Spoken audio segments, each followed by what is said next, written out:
नमः श्री परमहंसास्वादितचरणकमलचिन्मकरन्दाय भक्तजनमानसनिवासाय श्रीरामचन्द्राय वागीशाय यस्य वदने लक्ष्मीर्यस्य च वक्षसि यस्यास्ते हृदये संवित्तं सिंहमहं भजे। विश्वसर्गविसर्गादि नवलक्षणलक्षितम् श्रीकृष्णाख्यं परं धाम जगद्धाम नमामि तत्।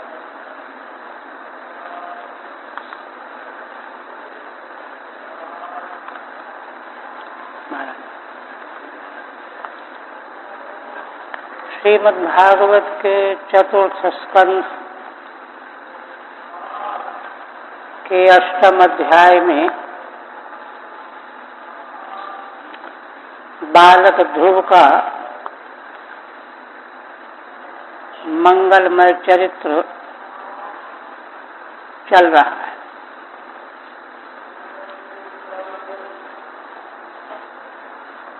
श्री नारद जी ने पहले ध्रुव जी को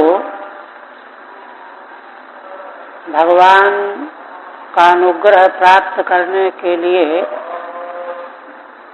तपस्या करने से विरत किया कि भी तुम बच्चे हो, बालक हो, क्या मान अपमान होता है। किंतु उन्होंने छात्र स्वभाव का हवाला दे करके अपनी असहमति व्यक्त की। तब श्री नारद जी को यह भास गया कि यह बालक सामान्य बालक नहीं, श्री भगवान का कृपा पात्र है। श्री नारद जी तो सर्वज्ञ हैं, उनको मालूम है। तब उन्होंने भगवान की आराधना का दिव्य प्रकार बताया, उपदेश किया। उपदेश को सुन करके श्री नारद जी की परिक्रमा करके प्रणाम किया और मधुबन के लिए चल पड़े। श्री महाराज जी ने एक बार बताया कि देखो, ये पुण्यमय चरित्र शास्त्रों में, पुराणों और इतिहासों में जिनका वर्णन किया गया है, ये सामान्य चरित्र नहीं। उन्होंने उदाहरण दिया कि जैसे नगर पालिका के रजिस्टर में नगर के लोगों का नाम लिखा रहता है, जनसंख्या की गणना की जाती है, किंतु शहर के अन्य जीवों की कोई गिनती नहीं होती। कितने बानर हैं, कितने कुत्ते हैं, कितने सुअर हैं, क्योंकि इनका कोई प्रयोजन नहीं। तो इस प्रकार से पुराणों में और इतिहास में उन महान दिव्य चरित्रों का उल्लेख किया गया है, जिनको सुन करके हमारा जीवन पवित्र हो जाता है, जीवन की धारा बदल जाती है। अब यह विचार करने की बात है कि जो परिस्थिति ध्रुव के समक्ष थी, सामान्य व्यक्ति रुष्ट होकर के, नाराज होकर के, दुखी होकर के, व्यग्र होकर के या तो आत्महत्या कर लेगा या तो मार डालेगा, दोनों में से कोई एक काम करेगा। रजोगुणी तमोगुणी स्वभाव वाला। किंतु ध्रुव जी का कृत्य देखिए, और देखिए माँ सुनीति भी उनको वस्तु को समझ करके पहले ही वाक्य में कह रही हैं कि वत्स, तुम माता ने जो कहा है उसका बुरा मत मानना, वही दुख दूसरों के द्वारा हमको मिला करता है जो हम किसी को दुख दिए होते हैं। देखिए ये धर्म की दृष्टि है। जिसके जीवन में धर्म है उसी को ऐसी दृष्टि प्राप्त होती है। ऐसी माँ के उपदेश ने जो है कितना बड़ा प्रभाव डाला। माँ तो सबसे पहली गुरु है। और फिर यह भी माँ ने कहा कि यह न समझना कि उसने अहंकार में आकर के, मत्सर में आकर के ऐसी वैसी बात कही है। पुरुषोत्तम भगवान का भजन ही समग्र प्राप्तियों का उद्गम है। या तो उसने बिल्कुल ठीक कहा है, ये तो मैं भी कह रहा हूं। ये देखिए क्या दृष्टि है। तो ये शुद्ध जो सदाचार धर्म का पालन करने वाले प्राणी हैं, मनुष्य हैं, उनकी इस प्रकार की व्यवस्थित दृष्टि, उनका निर्णय, उनका निश्चय होता है। तो इस प्रकार की पृष्ठभूमि ध्रुव की थी। और वे परिक्रमा करके चल पड़े, मधुबन आ गए। आगे प्रसंग में कह रहे हैं, सत्तर तक हुआ था ना। इति देवर्षिणा प्रोक्तम विश्रुत्य जगती पति राजलक्ष्मी अनादृत्य पुत्रमेवान्वचिन्तयत्। श्री नारद जी बालक ध्रुव को आशीर्वाद दे करके, ध्रुव तो चले गए मधुबन, और वे श्री नारद जी महाराज के पास आए राजमहल। उनको आश्वस्त किया कि राजन तुम चिंता मत करो, तुम्हारा बालक भगवान के द्वारा सुरक्षित है। वह तो वह काम करेगा जो बड़े बड़े लोकपाल नहीं कर पाए, और शीघ्र ही तुम्हारे पास लौट आएगा, तुम्हारे यश को बढ़ाएगा। ऐसा कह करके नारद जी चले गए। तो देवर्षि नारद की बात सुन करके महाराज ने खूब विचार किया। विश्वास तो उनको हो ही गया कि नारद जी झूठ थोड़े बोल सकते हैं, किंतु फिर भी पुत्र का जो वात्सल्य स्नेह प्रेम था वह उस भूल नहीं पाए, बल्कि राजलक्ष्मी का भी अनादर करके पुत्र ध्रुव का ही चिंतन करते रह गए। अच्छा, अब आगे कहते हैं, ध्रुव जी ने वहां पहुंच करके क्या किया। तत्राभिषिक्त प्रतस्तामुपोष्य विभावरीम समाहितः पर्यचरत् ऋष्यादेशेन पूर्वम्। श्री मैत्रेय जी वर्णन करते हैं कि मधुबन में पहुंच करके ध्रुव ने ताम विभावरीम उपोष्य अभिषिक्तः, संयत होकर के उस रात्रि में उन्होंने व्रत किया, उपवास किया। नियम है शास्त्र का, किसी भी तीर्थ में जाए तो उस रात्रि में जल पी करके रह जाए, वही किया उन्होंने। ताम विभावरीम उपोष्य, और दूसरे दिन उन्होंने स्नान किया। समाहितः पर्यचरत् दृश्यादेशेन पूर्वम्, और श्री नारद जी ने जैसा उपदेश किया था उसके अनुसार समाहित होकर के परम पुरुष परमात्मा भगवान की आराधना आरंभ की।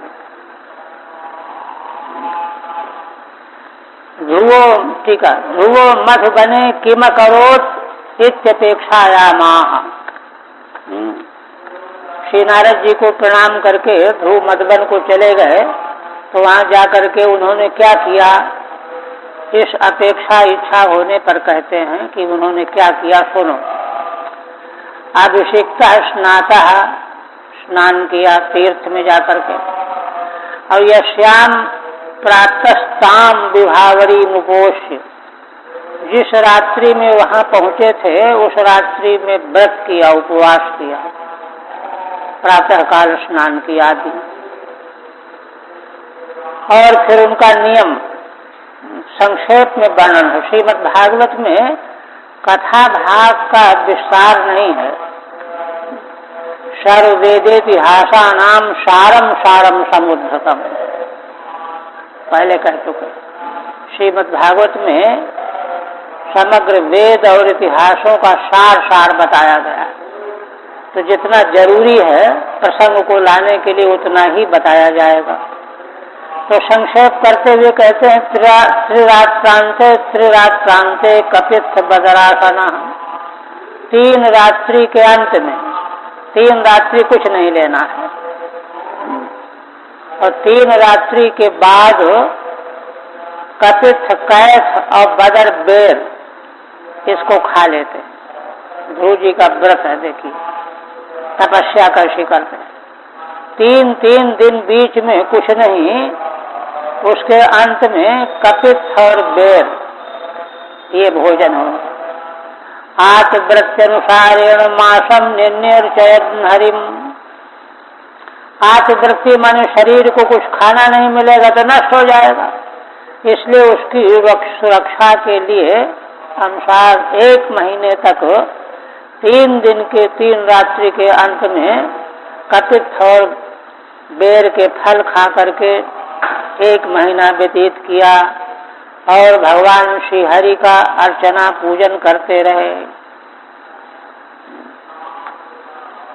ठीक है। कपित्थानि बदरानि चासनम यस्य, कपित्थ फल और बेर के फल यही जिनका भोजन है। आत्मवृत्ति देह स्थिति है, क्योंकि भोजन कुछ नहीं लेने से देह सुरक्षित नहीं रहेगा, तो आत्मवृत्ति देह स्थिति के अनुसार उसको बचाए रखने के लिए। और फिर कहते हैं द्वितीयम च तथा मासम षष्ठे षष्ठेर्भुको दिने प्रणपर्णादिभिः शीर्णैः कृतान्नोऽभ्यर्चयद् विभुम्, दूसरे महीने में छठवें दिन सूखे हुए तृण और पत्ते, शीर्णैः तृणपर्णादिभिः, सूखे पत्ते जो गिरे हुए तृण रूप, इन्हीं को छठवें दिन ले लेते थे, यही उनका अन्न था। अद्यते यत् तदन्नम आहार, और विभुम अर्चयत अभ्यर्चयत, विभु भगवान की अर्चा पूजा उपासना में लगे थे। ठीक है। तृतीयम चानयन मासम नवमे अहनि, इसके बाद तृतीय मास में 9वें दिन, अब 9वें दिन क्या ले रहे हैं? अभ्यक्ष उत्तम श्लोक मुपाधावत समाधिना, केवल जल पी करके रह रहे हैं। 9वें दिन केवल जल ले लेते हैं, और उत्तम श्लोक भगवान का समाहित होकर के, समाधिस्थ होकर के उनकी उपासना कर रहे हैं। तृतीयम च आनयन ईषदिव नयन उपाधावदित्यन्वयः, तृतीय मास में ईषद इव नयन माने बड़ी आसानी से दिनों को पार करते हुए, और उपाधावदित्यन्वयः भगवान की आराधना में लगे रहे। प्रतिमासम आहार संकोचम तपोतिरेकम च कृतवान इत्यर्थः, प्रतिमास में आहार का संकोच करने से तप जो है उनका बढ़ता चला गया। अतिरेक माने वृद्धि। इसके बाद फिर कहते हैं चतुर्थमपि वै मासं द्वादशे द्वादशे हानि वायुभक्षो जितश्वासो ध्यान देवमधारयत्। चतुर्थ महीने में 12-12 दिन के बाद केवल वायु पी लेते, जल भी छोड़, और श्वास को जीत लिया, भगवान का ध्यान करते हुए व्यतीत किया।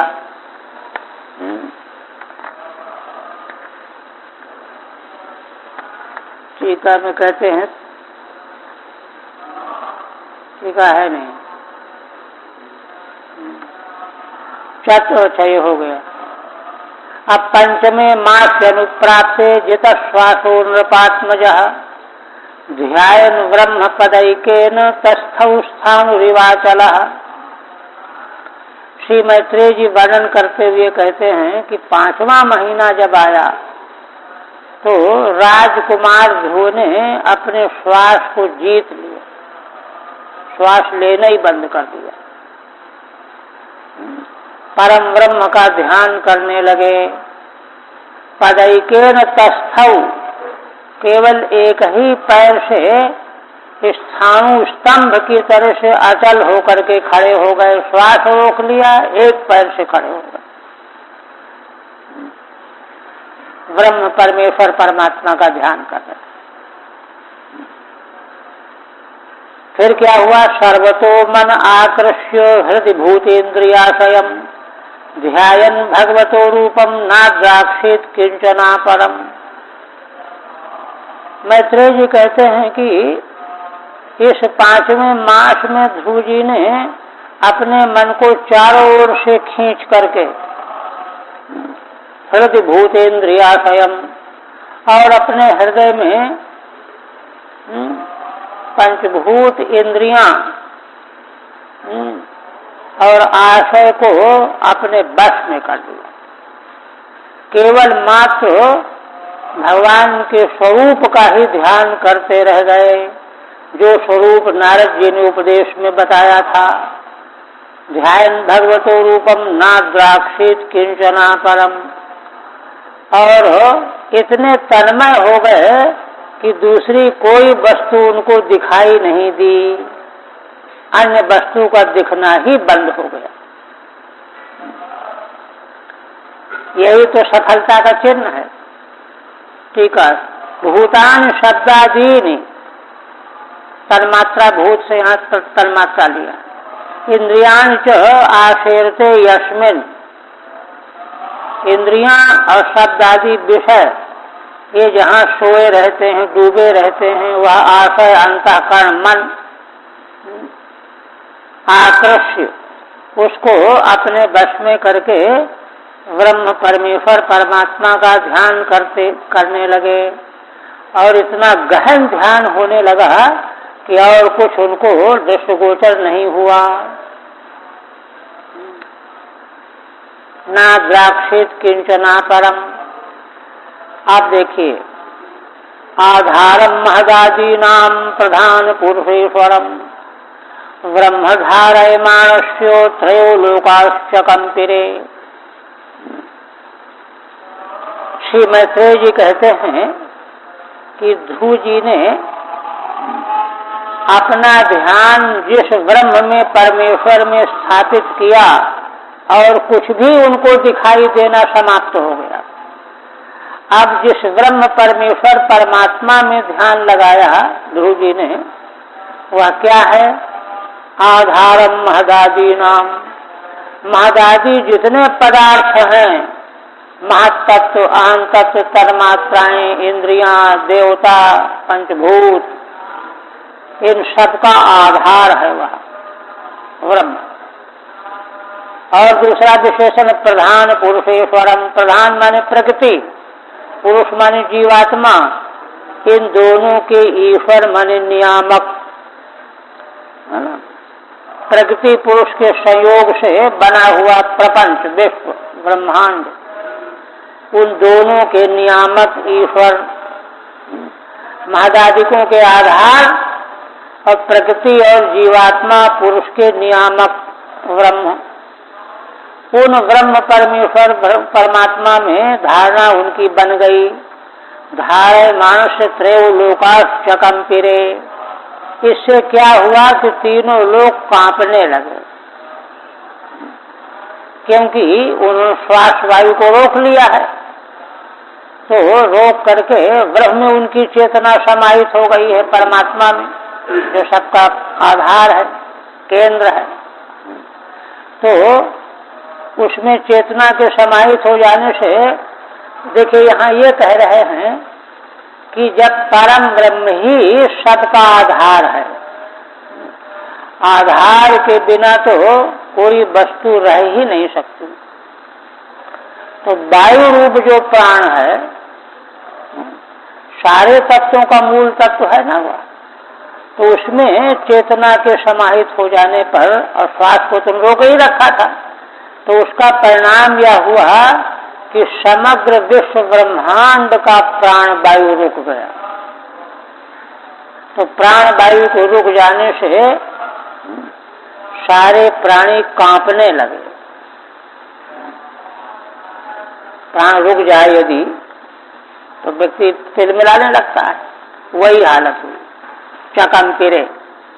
टीका, धारयमाणस्य सततस्य तेजः शोभुम अशक्नुवन्तः कंपिताः।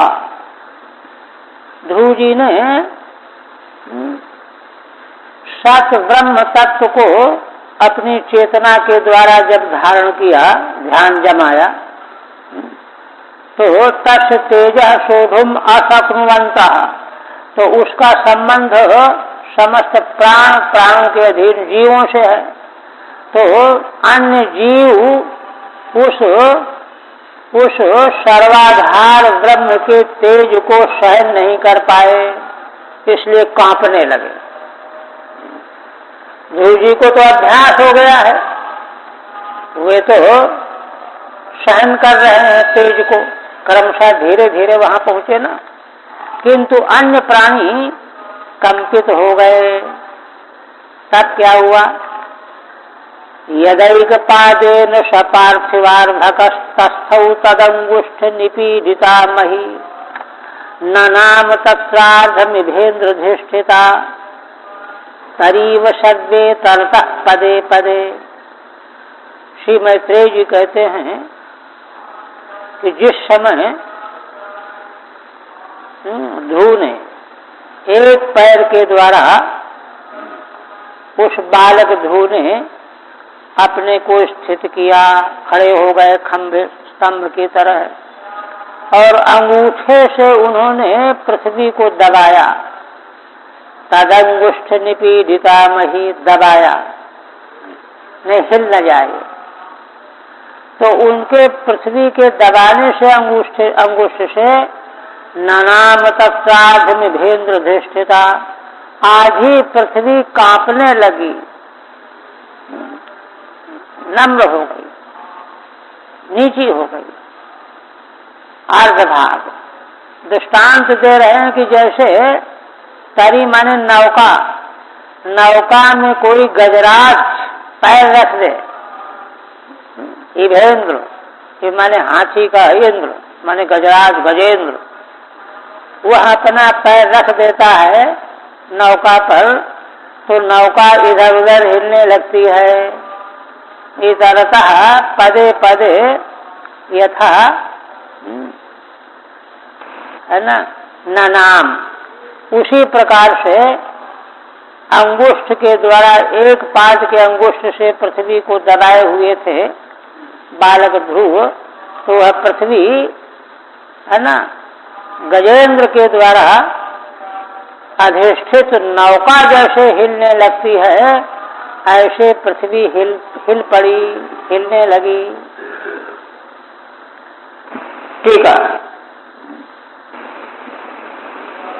तस्यांगुष्ठेन निपीडिता आक्रांता सती मही, बालक ध्रुव के अंगुष्ठ से निपीडित, दबाई हुई, आक्रांत, है ना, मही पृथ्वी, तत्र सदा अर्धम ननाम, उसका आधा भाग नम्र हो गया, झुक गया।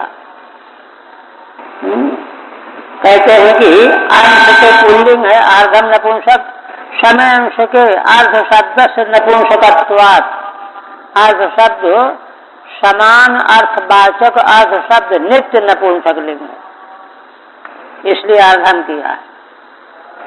समय अंश के अर्ध शब्द से नपुंसकत्वात् अंशांशिनो अभेदात् चैवम सामानाधिकरण्यम, और अंश अंशी में अभेद होता है। पूरी पृथ्वी अंशी, आधा भाग उसका अंश, तो अभेद मान करके सामानाधिकरण्य है, समान विभक्ति का। दृष्टांत कहते हैं इभेन्द्राधिष्ठिता तरी नौ यथा, जैसे गजेंद्र के द्वारा अधिष्ठित नौका तरी पदे पदे शब्द तो दक्षिण पश्च नमत तद्वत्, बाएं दाएं जैसे हिलती है ऐसे ही वह पृथ्वी हिल गई, नम्र हो गई, ये घटना घटी। आप कहते हैं तस्मिन्नभिध्यायति विश्वमात्मनो द्वारम निरुध्यासु मनन्यया धिया लोकानिरुच्छ्वास निपीडिता घृसम सलोकपाला शरणम ययुर्हरिम। कहते हैं कि उन ध्रुव के द्वारा भगवान का ध्यान किए जाने पर तस्मिन् अभिध्यायति विश्वम परमेश्वरम परमात्मानम, और किस प्रकार से ध्यान कर रहे हैं परमेश्वर का, परमात्मा का? आत्मनो द्वारम निरुध्य, अपने ज्ञानेन्द्रीय कर्मेंद्रीय रूपी द्वारों को, प्राणों को रोक करके, असु माने प्राण,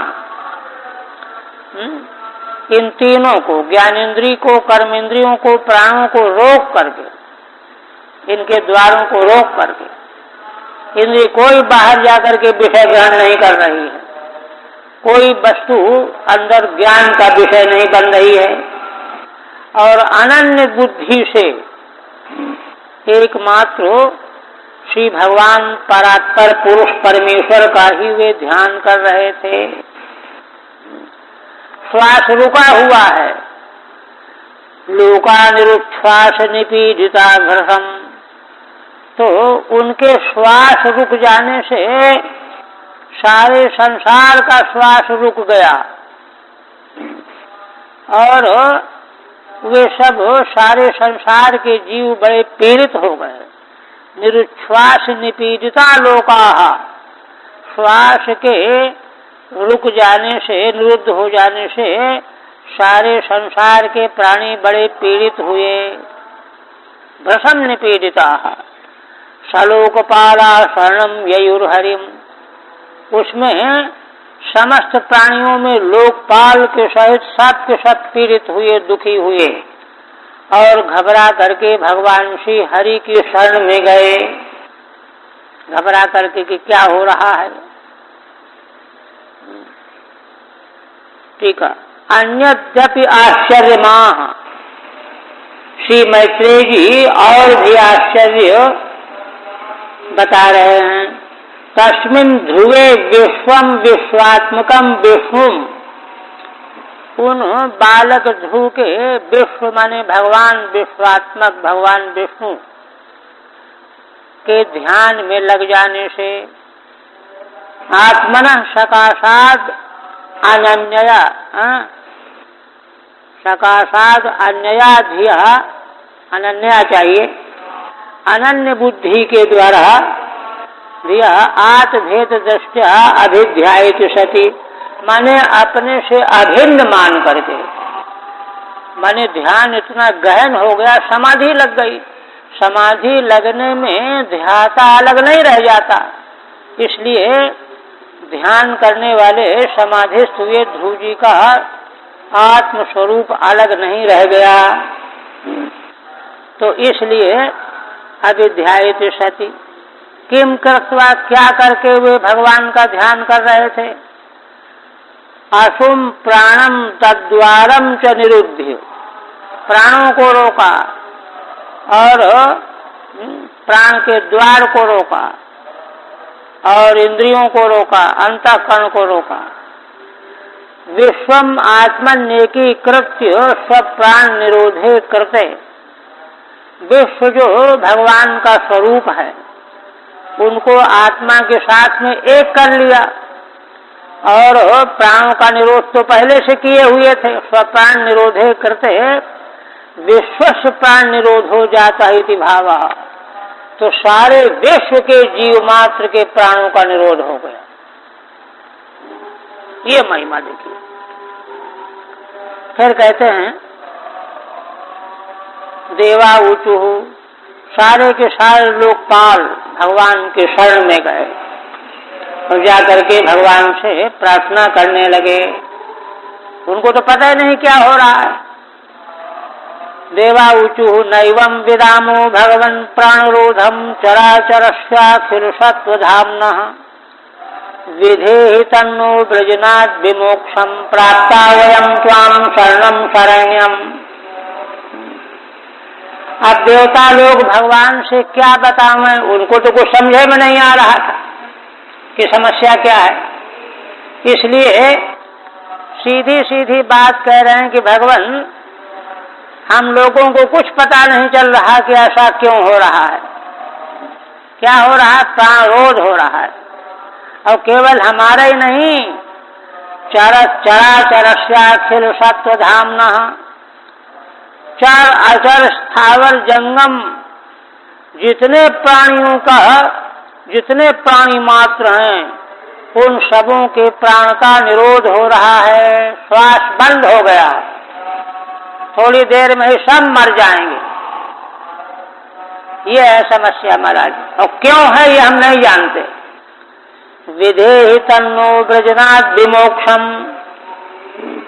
हे भगवान, आप कृपा करके इस ब्रजन माने क्लेश से हमको मुक्ति दिलाइए, मुक्ति का उपाय कीजिए। प्राप्ता वयं त्वां शरणं शरण्यम। हे भगवान, आप ही जीव मात्र के शरण्य हैं, शरण में जाने योग्य हैं। हम सब आपके शरण में आए हुए हैं। आप जो है कृपा करके इस क्लेश से हमको मुक्त कीजिए। ठीक है। एवं प्राण निरोधम कदाचिदपि न विद्मः। माने इस प्रकार से पहली बार हम देख रहे हैं कि प्राण रुक गया। हम बिल्कुल कुछ नहीं जान रहे क्यों रुका। अखिल सत्व धाम्नः सर्व प्राणी शरीरस्य। सारे संसार के जितने प्राणी मात्र हैं, सबके शरीरों का प्राण रुका पड़ा है। तस्माद् ब्रजनात् क्लेशात्। तो ऐसे इस क्लेश से हमारे सहित सारे विश्व की आप रक्षा कीजिए, दुख से बचाइए। क्लेशात् आप भगवान बोले। श्री भगवान वाच मां भैष्ट बालम तपसो दुरत्यात् निवर्तयिष्ये प्रतियात् स्वधाम यतो हि वह प्राण निरोध आसीदौत्तान पातिर मयि संगतात्मा। भगवान ने अभय दी, अभय कर दिया। तुम लोग बिल्कुल घबराओ नहीं। मां भैष्ट, बिल्कुल भय मत करो। तो कहते हैं अरे भय क्यों ना करें। तो भगवान कारण से सब बात बता। कहा कि देखो, बालम तपसो दुरत्यात् निवर्तयिष्ये। मैं उस बालक को जो दुरत्य तप में बैठा हुआ है, लगा हुआ है, उससे मैं उसको रोक दूंगा, निवृत्त कर दूंगा, तप छुड़ा दूंगा, बंद कर दूंगा। प्रतियात् स्वधाम। तुम लोग निश्चिंत होकर के अपने अपने धाम को चले जाओ। अच्छा, कहते हैं कि अच्छा, यतो ही वह प्राण निरोध आसीत। जिस बालक के तपस्या के कारण तुम लोगों का प्राण रुक गया है, प्राण निरोध हो गया है, उस बालक को मैं तप से निवृत्त करूंगा, तब यह संकट मिटेगा। कौन है यह बालक? तो भगवान नाम बता रहे हैं। उत्तान पादिर मयुसंगतात्मा, उत्तान पाद का पुत्र, अपत्यर्थ में ई प्रत्यय हुआ है, औत्तान पादी। उत्तान पादस्य अपत्यम औत्तान पादी ध्रुव। वह इस समय तपस्या के द्वारा मुझ में अभिन्न हो गया है। मयि संगतात्मा। ठीक है। यतो बालात, जिस बालक से तप के कारण तुमको यह क्लेश प्राप्त हुआ है, उसको मैं तप से निवृत्त करूंगा। कोसौ बालः, यह कौन बालक है? कथम च तस्मात् प्राण निरोधः, और कौन बालक है, उससे कैसे हम लोगों का प्राण निरोध हो गया? इत्यतः उत्तान पादस्य पुत्रो मयि विश्वरूपे संगतात्मा। उत्तान पाद मनुपुत्र का पुत्र ध्रुव विश्वरूप मुझ परमेश्वर में अभिन्न हो गया है। ऐक्यम प्राप्तो वर्तते, ऐक्य को प्राप्त हो गया है और वह श्वास रहित है, तो उस प्रभाव से सारे संसार के प्राणियों का श्वास रोध हो गया है। हरि ओम तत्सत्। श्रीमद्भागवते महापुराणे चतुर्थ स्कंधे ध्रुव चरिते अष्टमोध्याय। ओम भगवदर्पणमस्तु। अब भगवान दर्शन देंगे ध्रुव जी। नवम अध्याय में क्या विषय है? नवमे तु हरिम स्तुत्वा लब्ध्वा तस्मात् वरान् ध्रुवः। श्रीधर स्वामी नवम अध्याय में क्या विषय वर्णन किया गया है? ध्रुव भगवान की स्तुति करेंगे 12 श्लोकों से और भगवान के द्वारा उनको वर प्राप्त होंगे और वरदान प्राप्त करके राजधानी को लौट आएंगे। प्रत्यागत्या करोद राज्यम पित्रा दत्तमितीर्यते। अपनी राजधानी में लौट आएंगे। थोड़े दिनों के बाद पिता उनको राज्य सिंहासन में बैठा लेंगे और इस प्रकार से राज्य करेंगे। यह प्रसंग नवम अध्याय में। अब आगे बढ़ा रहे मैत्रेय जी। तयो मुत्सन्न भया उरुक्रमे कृतावनामा पयुस्त्रिविष्टपम सहस्रशीर्षापि ततो गरुत्मता मधुरवनम भृत्यदिदृक्षया गतः। भगवान मैत्रेय कहते हैं कि हे विदुर जी, वे सभी लोकपाल देवगण भगवान के ऐसा कहे जाने पर उत्सन्न भय हो गए। जिनके भय उत्सन्न माने नष्ट हो गए, निर्भय हो गए। उत्सन्न भया माने निर्भय हो गए। और उरुक्रम भगवान को सबों ने प्रणाम किया सिर रख करके चरणों में। कृतावनामा त्रिविष्टपम प्रयुहु, और अपने धाम स्वर्ग को आ गए, लौट आए, निश्चिंत हो गए कि भगवान अब रक्षा कर देंगे।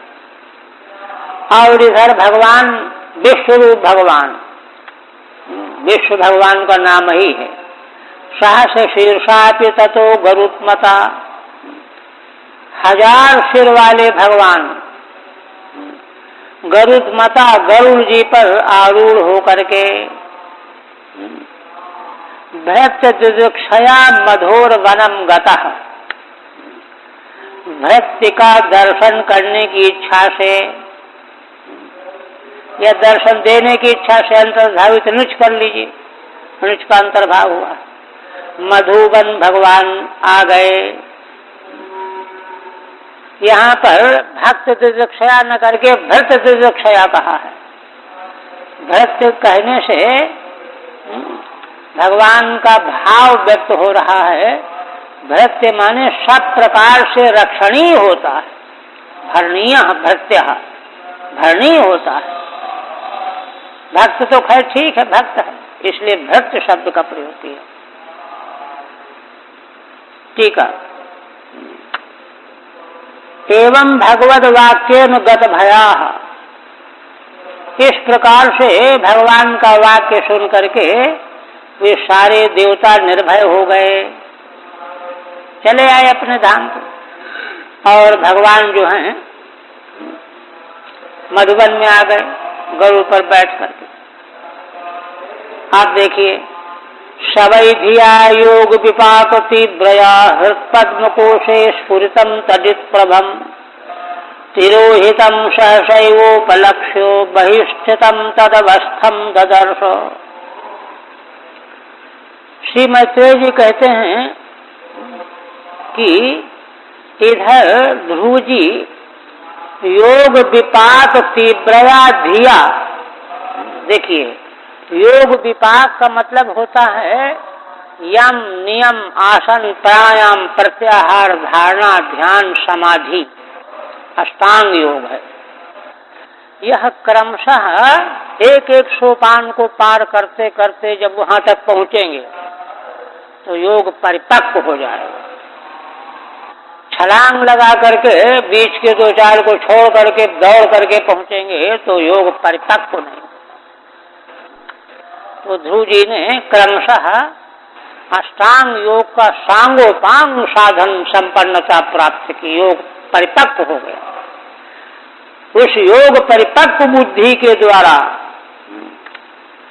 क्या कर रहे हैं, हृदय पद्म कोशे, हृदय रूपी कमल में पद्म कोश में स्फुरितम तदित प्रभम पुरुषम, भगवान स्फुरित हो रहे हैं उनके हृदय में, ध्रुव जी के हृदय में समाहित में, और बिजली की प्रभा के समान भगवान का स्वरूप उनके हृदय में भासमान हो रहा है।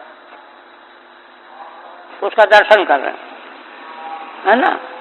तो भगवान तो बाहर आ गए। भगवान ने देखा कि अरे ये तो आंख बंद किए हुए हैं, हमको देख ही नहीं रहे हैं। तो भगवान का शीत स्वरूप था, उसको भगवान ने अंतर्हित कर लिया, छिपा दिया। जब भगवान का स्वरूप छिप गया जो समाधि में दिख रहा था तो व्याकुल हो गए, समाधि टूट गई, नेत्र खुल गए। तो नेत्र खुलते ही क्या देखते हैं कि जो भगवान समाधि में मुझे दर्शन दे रहे थे वो सामने खड़े हैं। वही कह रहे हैं तिरोहितम सहसैवोपलक्ष्य, वह जो स्वरूप हृदय कमल में उनको स्फुरित हो रहा था, जब वह तिरोहित हो गया तो उनकी समाधि भंग हो गई। सहसैवोपलक्ष्य बहिष्ठितम तदवस्थम ददर्श, माने बाहर उन्हीं भगवान को, उसी तदवस्थम माने उसी स्वरूप को जो समाधि में दृष्ट हो रहा था, वही स्वरूप भगवान का बाहर दिखाई देने लगा प्रत्यक्ष। अब समाधि की जरूरत ही नहीं। ददर्श, टीका। सवै ध्रुवो योगस्य विपाकेन दार्ढ्येन तीव्रया निश्चलया बुद्ध्या धिया।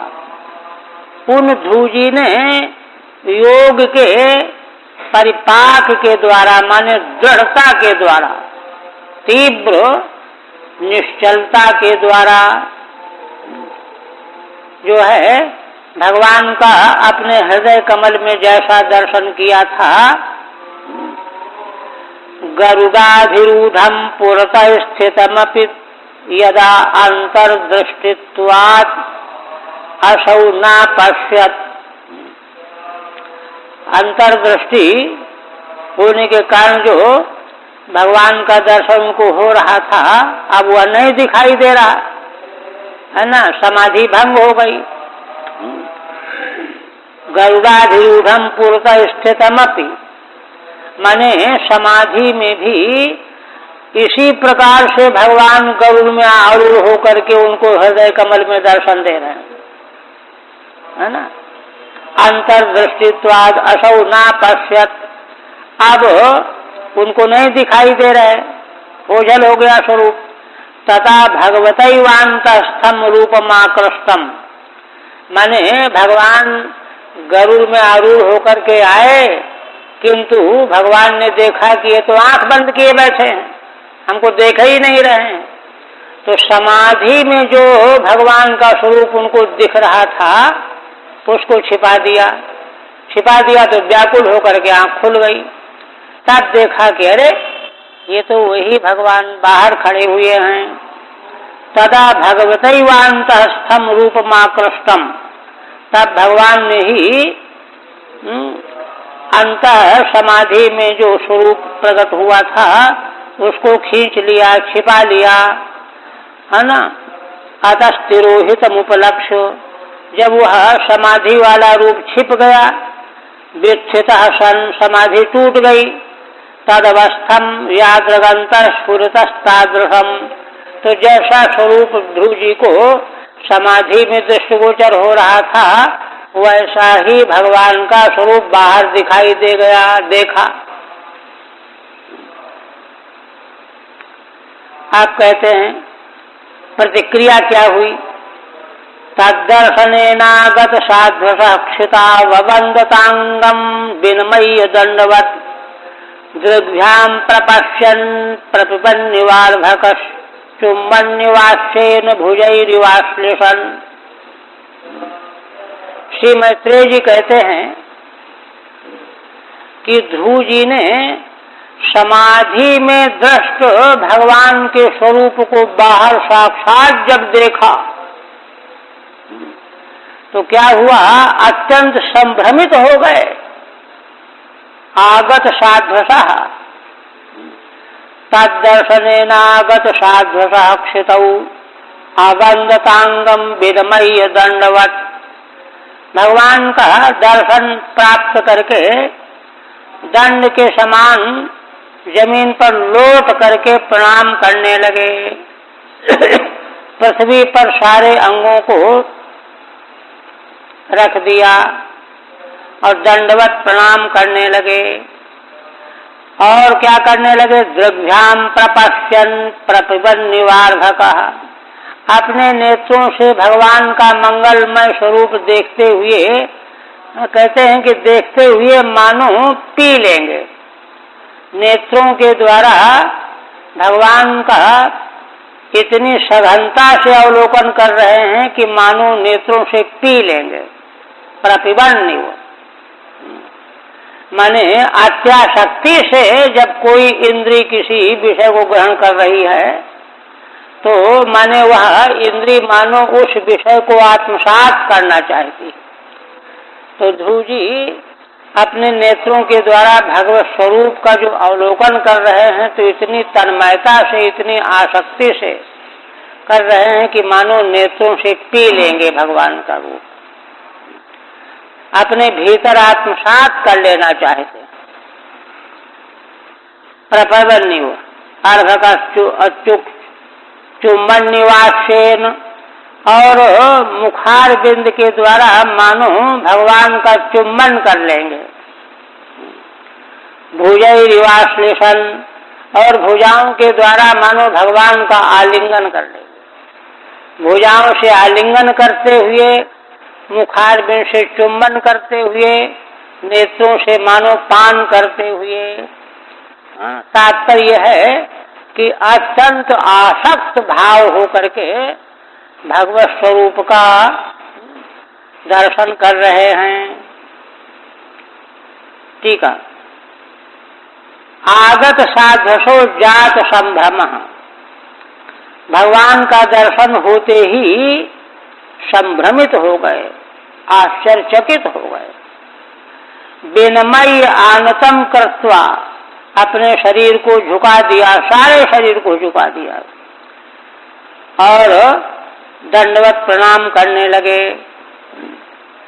और उनका संभ्रम बता रहे हैं, संभ्रम में वाह दृग्भ्याम प्रतिबन्निव पश्यन् अवंदत, नेत्रों से मानो भगवान के स्वरूप का पान कर रहे हों ऐसे देख रहे हैं, देखते हुए वंदना कर रहे हैं। और आसेन चुम्बन निवाबंदत, और मुख से मानो भगवान का चुम्बन कर लेंगे ऐसे वंदना कर रहे हैं। भुजाभ्याम आश्लिषण निवार बंधत इत्यर्थ। मानो भुजाओं से, है ना, अपने भुजाओं से भगवान को आलिंगन कर लेंगे, गले से लगा लेंगे, ऐसी दृष्टि से भगवान को वंदना कर रहे हैं। तब फिर शतम विवक्षंत मतद्विदम हरि ज्ञात्वाश्च सर्वस्य च हृदयवस्थितः कृतांजलिं ब्रह्मयुनुकंबुना पस्पर्श बालम कृपया कपोले। कहते हैं कि भगवान तो सर्वांतर्यामी है, सभी के हृदय में स्थित रहने वाले हैं, इसलिए जीव मात्र के हृदय में क्या है यह जान जाते हैं, है ना। तो इसलिए इन ध्रुव के मन में भी क्या है ये भी जान गए। अस्य सर्वस्य च, ध्रुव जी के हृदय में भी और सारे जीव मात्र के हृदय में भगवान अवस्थित है अंतर्यामी रूप से। इसलिए वे जान गए, क्या जान गए कि ध्रुव जी मेरी स्तुति करना चाहते हैं, कुछ कहना चाहते हैं। सतम ध्रुवम विवक्षंतम, कुछ कहना चाहते हैं, बोलना चाहते हैं, स्तुति करना चाहते हैं, किंतु अब 5 साल का बालक क्या स्तुति करे। अतद वेदम, वे बड़े पशुपेश में हम क्या बोले, क्या कहें भगवान से। अतद वेदम, कुछ जान ही नहीं रहे। यह बात भगवान को मालूम पड़ गई। तब भगवान ने क्या किया, कृतांजलिं ब्रह्ममयी नुकंबुना पस्पर्श बालम कृपया कपोले। देखिए भगवान की कृपा का क्या स्वरूप है। भगवान इतने कारुणिक हो गए, करुणा से ओतप्रोत हो गए। ध्रुव जी हाथ जोड़े खड़े हैं, कुछ बोलना चाहते हैं, लेकिन कुछ बोलने का है नहीं उनके पास। तब भगवान ने क्या किया, कृपा पूर्वक ब्रह्ममय नुकंबुना, भगवान का जो शंख है वह वेदमय है, वेदमय शंख। वेदमय शंख के द्वारा ध्रुव जी के कपोल में स्पर्श करा दिया, शंख छुआ दिया। देखिए मैंने भगवान ने कितना बड़ा अनुग्रह किया। ठीक है, कहते हैं विवक्षंतम तद्गुणान वक्तुम इच्छन्तम, भगवान के दिव्य गुणों को कहना चाहते हैं, इच्छा कर रहे हैं, किंतु अतद्विदम, स्तुत्यादि कर्तुम अजानंतम, स्तुति आदि करना जानते ही नहीं है बेचारे, और चाहते हैं कि हम कुछ स्तुति करें। अस्य ध्रुवस्य सर्वस्य च हृदयवस्थितत्वात् ज्ञात्वा, श्री भगवान ध्रुव के हृदय में भी और सारे प्राणी मात्र के हृदय में अवस्थित होने से जान गए कि हमारे भक्त ध्रुव के मन में स्तुति करने की इच्छा है। इसलिए ब्रह्मैन वेदात्मकेन शंखेन कपोले पस्पर्श, ब्रह्मात्मक शंख के द्वारा उनके कपोल में स्पर्श कर दिया।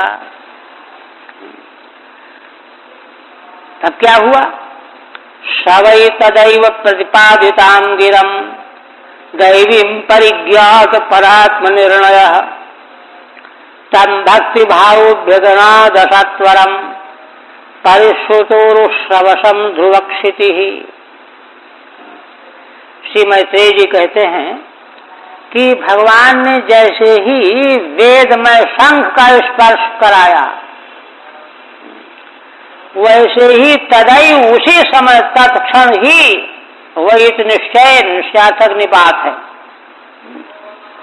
है ना, प्रतिपादिताम दैवीम गिरम, वेदों में जिस तत्व का प्रतिपादन किया गया है दैवी वाक वाणी का, उसका उनको ज्ञान हो गया। परिज्ञात परात्म निर्णय, वेद वाणी में भगवान का क्या स्वरूप वर्णन किया गया है, जीवात्मा का क्या स्वरूप है, परमात्मा का क्या स्वरूप है। इसीलिए यहाँ परात्म निर्णय है। पर माने परमात्मा और आत्म माने जीव। जीवात्मा और परमात्मा का क्या स्वरूप वेदवाणी में प्रकट किया गया है, प्रतिपादन किया गया है, यह ज्ञान उनको हो गया। क्योंकि वेद में ये सब है, तो वेद का सारा ज्ञान ध्रुव को हो गया, प्रकट हो गया। तो इसलिए वेद में परमात्मा का स्वरूप, जीवात्मा का स्वरूप तत्वतः निरूपण किया गया है। वह सारा ज्ञान उनको प्राप्त हो गया। और जब ज्ञान प्राप्त हो गया तो उनको बोलना भी आ गया। तम भक्ति भावभ्यगणादसत्वरम परिश्रुतोरुश्रवसं ध्रुवक्षिति। मैत्रेय जी कहते हैं तब इसके बाद तुरंत भक्ति भाव से ओतप्रोत होकर के तम भगवंतम अभ्यग्रणात्, उन भगवान की स्तुति करने लगे, स्तवन करने लगे। कहते हैं कि एक विशेषण भगवान का है, तम कम भगवंतम परिश्रुतोरुश्रवसम, जिन भगवान का महायश चारों ओर फैला हुआ है ब्रह्मांड में। परितः श्रुतः उरुश्रवः यशः यश, जिन भगवान का यश समग्र विश्व ब्रह्मांड में व्याप्त है, फैला है, सर्वत्र है, उन भगवान की भक्ति भाव से स्तुति करने लगे। ध्रुवक्षिति का अर्थ ध्रुव का विशेषण है। यद्यपि माने ध्रुवलोक जिनका निवास स्थान है, ये तो भगवान के वरदान से आगे मिलने वाला है, भविष्य वृत्या कथन है। मैत्रेय जी तो आगे तक सब देख रहे हैं कि वे बालक ध्रुव, जिनको अभी अभी भगवान ध्रुवपद देने वाले हैं, वे ध्रुव जी उन भगवान की भक्ति भाव से ओतप्रोत होकर के स्तवन करने लगे। जिन भगवान का यश चारों ओर समग्र ब्रह्मांड में व्याप्त है, वे एक बात और कह रहे हैं, आशात्वरम। देखिए भगवान की स्तुति में ध्रुव जी जल्दबाजी नहीं कर रहे हैं। देखिए भाव पूर्ण होकर के जब भगवान की स्तुति की जाती है तो जल्दबाजी नहीं होती। लोग पूजा करते हैं, अर्चा करते हैं तो जल्दी जल्दी किया, ऐसा नहीं। असत्वरम, धीरे धीरे धीरे धीरे भगवत भाव जब ओतप्रोत हो गया अंतःकरण में तो जल्दी हो ही नहीं सकता। जल्दबाजी का क्या काम है। इसलिए आशात्वरम माने बड़ी शांति से भगवान की स्तुति करने लगे। ठीक है। भगवता प्रतिपादिताम गिरम प्रतिपद्येति शेषः।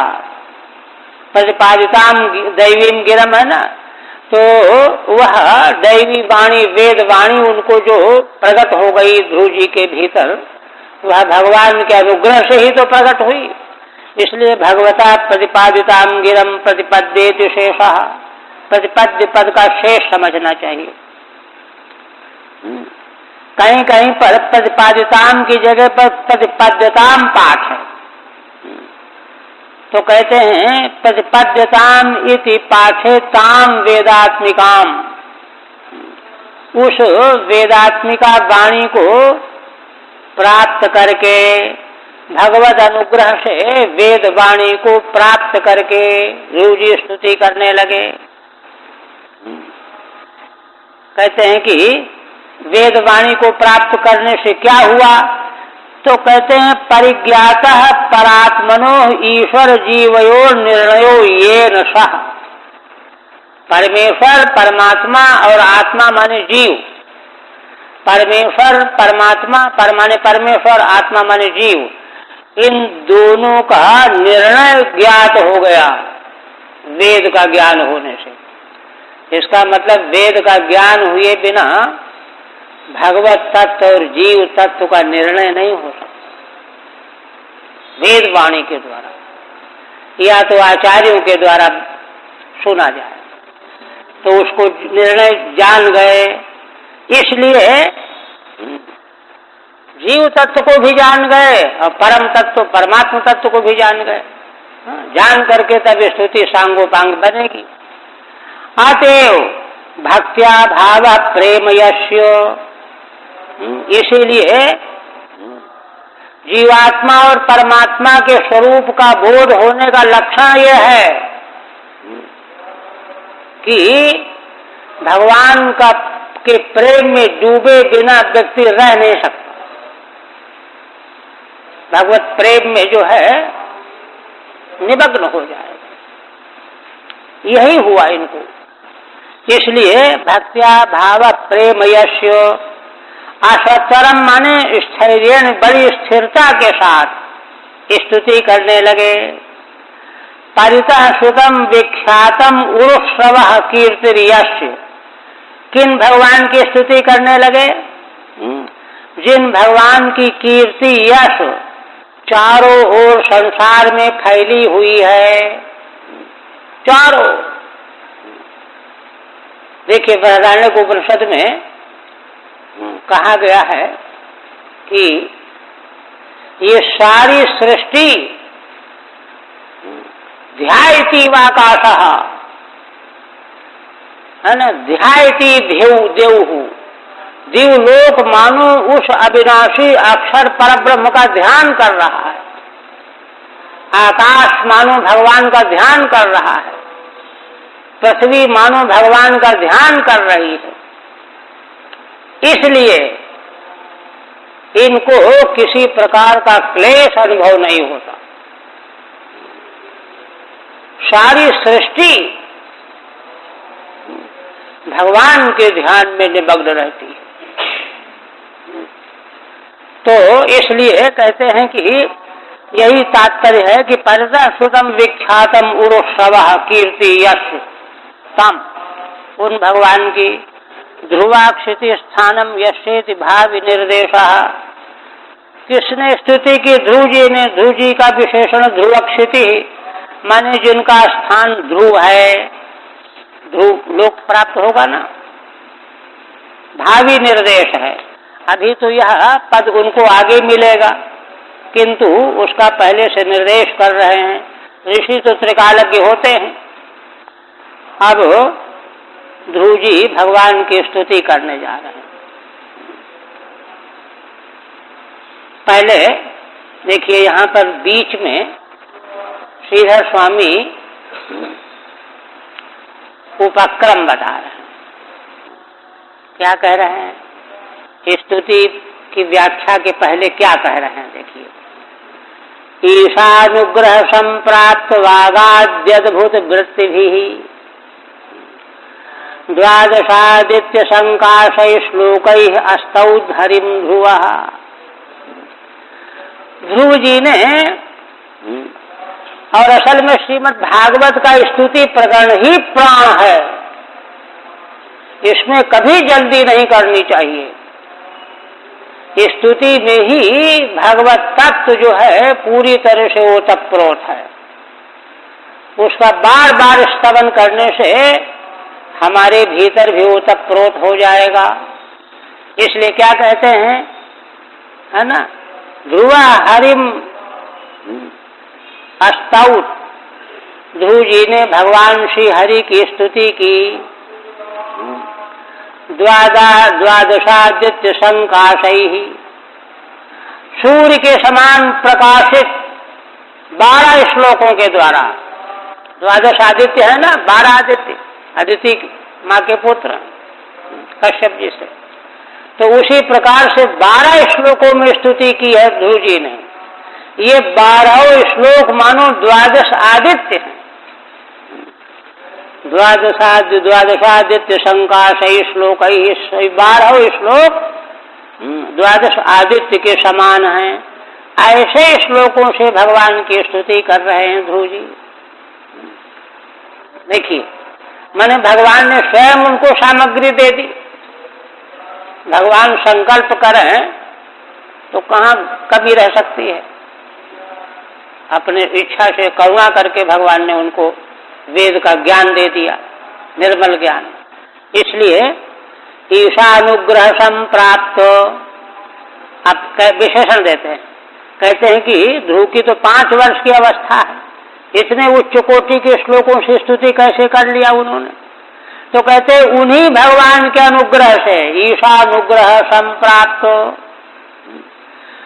उन्हीं भगवान के अनुग्रह से प्राप्त, क्या प्राप्त? वाग्याद्यद्भुत वृत्ति भी, वाणी प्राप्त हो गई, बोलना आ गया। अब बोलने का मतलब क्या हुआ? कुछ भी बोल लो, थोड़ा ही है। ज्ञान चाहिए, समझ चाहिए, और समझ भीतर होती है। इसीलिए देखिए 4 प्रकार की वाक होती है, परा, पश्चंती, मध्यमा, वैखरी। ये चौथी वाणी जो बोली जाती है, सुनी जाती है, चौथी है। तुरीयम वाचम मनुष्या वदंती, वेद की श्रुति है। 3 का तो पता ही नहीं लोगों को। जो वाणी हम बोलते सुनते हैं तो चौथी है, अंतिम वाली, मोटा रूप है उसका। वैखरी वायु से सूक्ष्म है मध्यमा, मध्यमा से सूक्ष्म पश्यंती, पश्यंती से सूक्ष्म परा। कुछ वैयाकरण मानते हैं कि परा का प्रत्यक्ष योगियों को होता है, कुछ कहते हैं नहीं, योगियों को भी नहीं होता। 2 तरह के सिद्धांत। पश्यंती का अनुमान होता है।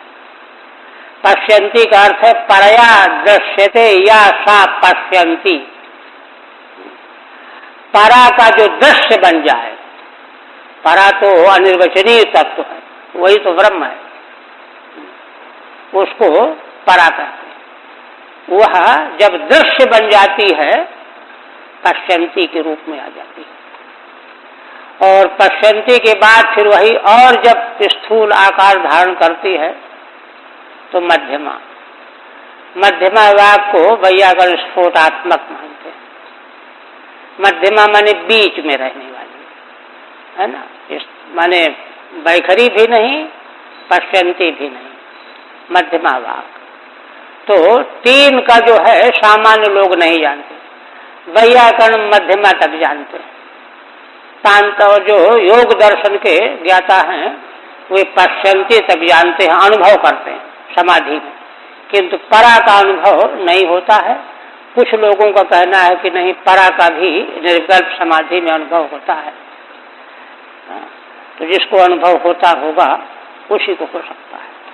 तब क्या कह रहे हैं कि वागाद्यद्भुत वृत्ति भी, वाणी प्राप्त हुई ध्रुव जी को भगवान के अनुग्रह से, और वाणी के द्वारा क्या कहना है वह भी प्राप्त हुआ। वाग आदि से उसका अर्थ, संकल्प, ज्ञान, वह भी है ना, अद्भुत वृत्ति भी। तो उसकी अद्भुत वृत्तियों के द्वारा, वृत्ति माने वाग व्यापार, वृत्ति ही वाग व्यापार है। वाग व्यापार के द्वारा 12 द्वादश आदित्यों के समान 12 श्लोकों से भगवान की स्तुति ध्रुव जी ने की। ध्रुववाच, एक श्लोक कर देते हैं।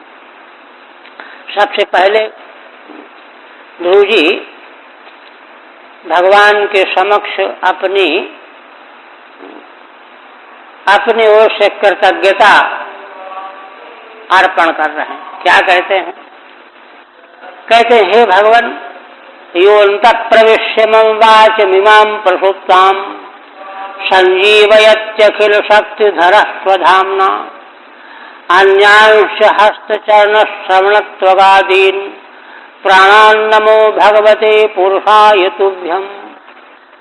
देखिए, श्रीमद् भागवत जो है भाष्यम ब्रह्म सूत्राणाम जैसा कहा जाता है, उस प्रकार से वेदांत वाक्यों का और सूत्रों का भाष्य ही है।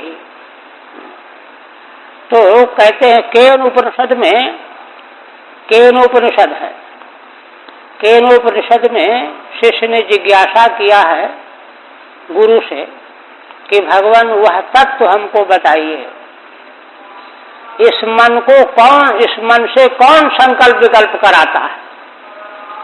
वाणी को कौन बोलने की शक्ति देता है? नेत्र में देखने की शक्ति कौन देता है? श्रोत्र में सुनने की शक्ति कौन देता है? उपलक्षण सब माने समग्र इंद्रियां अपना अपना जो विषय व्यापार करती हैं, तो किसके द्वारा प्रेरित होकर के करती हैं? कौन है? केनेषितम पतित प्रेषितम मना, आगे ध्यान नहीं आ रहा है ना। केनेषिताम वाचिमिमाम वदन्ति चक्षुश्रोत्रम कौ देवो युनक्ति, ये प्रश्न है, शिष्य का प्रश्न है। केनोपनिषद माने जिज्ञासा की गई है कि वह तत्व कौन है, क्या है, जिसकी प्रेरणा से मन संकल्प विकल्प करता है, वाणी बोलती है, नेत्र देखता है, श्रोत्र सुनता है। तब गुरु ने उत्तर दिया, कहा कि भाई देखो, उसको वाणी के द्वारा कहा नहीं जा सकता, मन के द्वारा उसको सोचा नहीं, संकल्प नहीं किया जा सकता, नेत्र के द्वारा वह देखा नहीं जा सकता, श्रोत्र के द्वारा वह सुना नहीं जा सकता। क्यों? अरे कहते हैं भाई इसलिए कि इन सबों में, पांचों ज्ञानेंद्रियों में, अंतःकरण में विषय ग्रहण करने का सामर्थ्य तो उसी के बल पर आया है, उसने प्रकाश दिया है, तब नेत्र देखता है, श्रोत्र सुनता है, मन संकल्प करता है। तो इन लोगों का व्यापार वहां कैसे पहुंचेगा? जो सर्व प्रकाशक है, जिसके प्रकाश से सूर्य प्रकाशित है, वह सूर्य उसको प्रकाशित नहीं कर सकता, उसके प्रकाश से प्रकाशित होकर के औरों को प्रकाशित कर रहा है। घटपट को प्रकाशित करेगा, संसार को प्रकाशित कर, लेकिन भगवान को नहीं प्रकाशित कर सकता। फिर वहां पर बहुत उच्च कोटि का उपनिषद है। फिर समस्या आई कि फिर उसको जाना कैसे जाएगा, कैसे समझेंगे?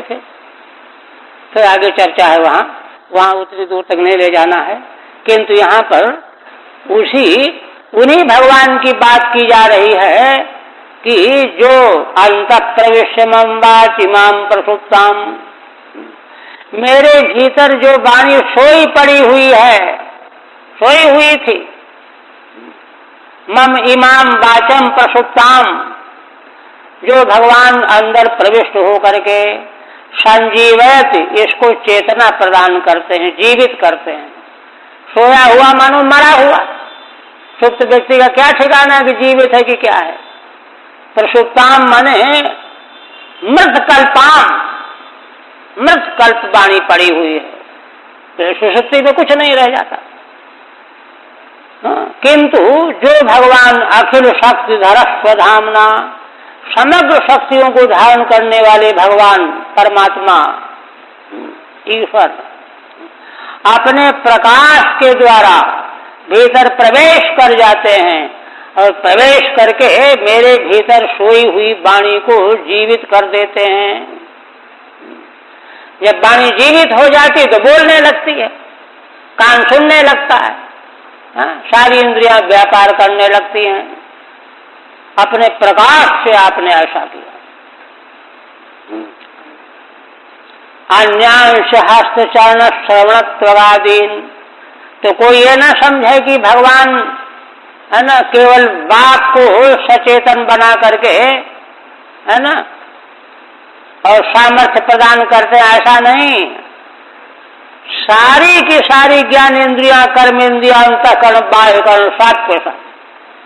अन्यांश हस्तचरण श्रवणत्वादीन, हाथ पैर ये कर्म इंद्रियां हैं, श्रवण कान त्वक त्वचा आदि से जो रह गई छूट गई सब इंद्रियों को ले लो, है ना। सर्वाणी इंद्रियाणी, और प्राणों को भी प्राणपान व्यान उदान समान, इनको भी वे भगवान ही प्रविष्ट होकर के अपने तेज से, प्रकाश से प्रविष्ट होकर के इनको सचेतन बनाते हैं और तब ये अपने अपने व्यापार में प्रवृत्त होते हैं। ऐसे जो भगवान अनुग्रह करने वाले हैं, है ना, तस्मै तुभ्यम पुरुषाय भगवते नमः, हे भगवान ऐसे आपको मैं नमस्कार करता हूँ। ठीक है, आप कहते हैं यो में प्रसुप्ताम लीनाम वाचम, जिन भगवान ने मेरे भीतर वाणी सोई हुई थी, प्रसुप्त थी, लीन थी, उसको अन्यांश प्राणानि इंद्रियाणि, और भी सब इंद्रियों को, प्राणों को स्वधामना चित्त शक्त्या संजीवयति, अपनी चित्त शक्ति के द्वारा संजीवित करते हैं, सचेतन बनाते हैं। यतः अखिलाश चक्षुराज ज्ञान क्रिया शक्तिर धारयति तथा, जिससे सारे के सारे हमारे कर्ण, चक्षु श्रोत्रादि, है ना, वस्तु का ज्ञान, क्रिया, और कर्मेंद्रियां क्रिया शक्ति, ज्ञानेन्द्रियां ज्ञान शक्ति, और अंतःकरण जो है अनुभव शक्ति, इन सबको धारण करने में सक्षम होती हैं। यदि भगवान चित्त शक्ति का संसर्ग न करें तो कोई भी जीव कुछ भी नहीं कर सकता, कोई लोक व्यवहार नहीं कर सकता, परमार्थ के व्यवहार की तो बात ही दूर है। ऐसे जो भगवान अंतर्यामी रूप से समग्र प्राणियों के भीतर मौजूद हैं, विद्यमान हैं, उनको मैं नमस्कार करता हूँ। बस यही, अब कल पूरा तो होगा नहीं, कल पूरा।